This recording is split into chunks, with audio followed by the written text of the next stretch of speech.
Forewarned is definitely forearmed, so monitoring your register for unusual activity is one way to alert you to the presence of an activist, but it's not always that straightforward. Activists often build stakes in private, trading, for example, through derivatives where the ultimate owner isn't obvious, or they keep their stakes below public disclosure thresholds. That's why it's essential for corporates to have advisors who understand what to look for and have the right capital markets intelligence tools to assess the data as much as possible. Now, register analysis is not the only way to alert you to the presence of an activist.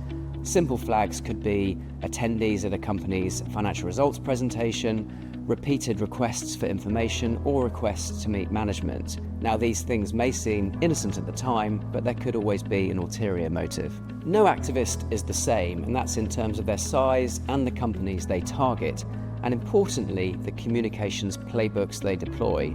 Some will use much more aggressive tactics, using the media to launch their demands, whilst others will take a more constructivist, in inverted commas, approach. Other routes to going public could simply be buying through disclosure thresholds, publishing negative research, or publishing open letters to the board. There are a number of ways that an activist can go public. But in many cases, our advice to clients is to try and keep this private and contained for as long as possible.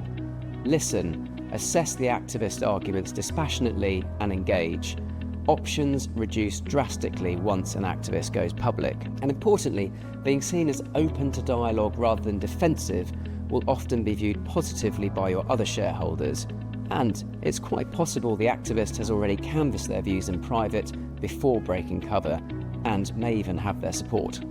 The first challenge is that almost always the activist chooses the point of public escalation, so a company will begin its defence on the back foot. But these campaigns can often last for months, so understanding that your comms strategy is not all about that initial response is important.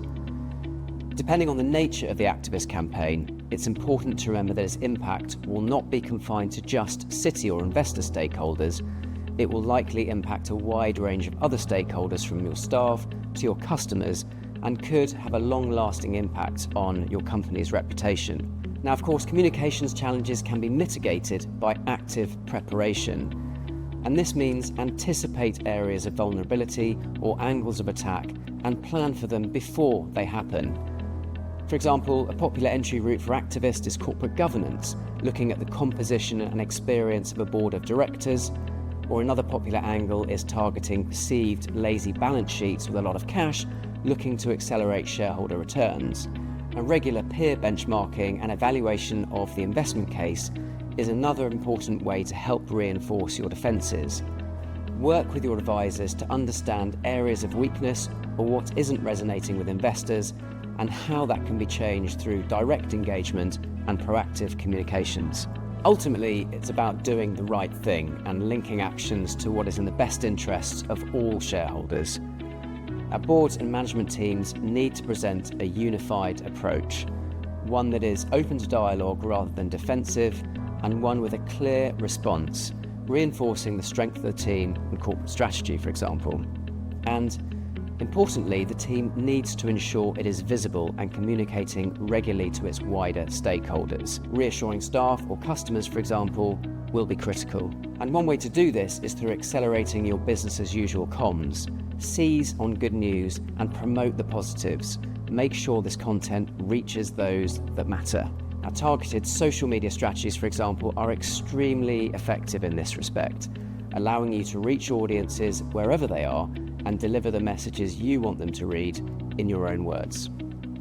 Having an integrated team that combines capital markets intelligence, corporate governance expertise, proxy solicitation, and strategic communications will ensure a company is best set up for success. This means you have the intelligence tools to spot an activist early, are able to understand their playbook and, importantly, the likely voting intentions of your other shareholders, and you will have a team able to deliver a multi-stakeholder, multi-channel communication strategy to win that battle if it goes public. And that's the Sodali difference. We are number one in activism advisory globally, and the only firm to have these capabilities all under one roof.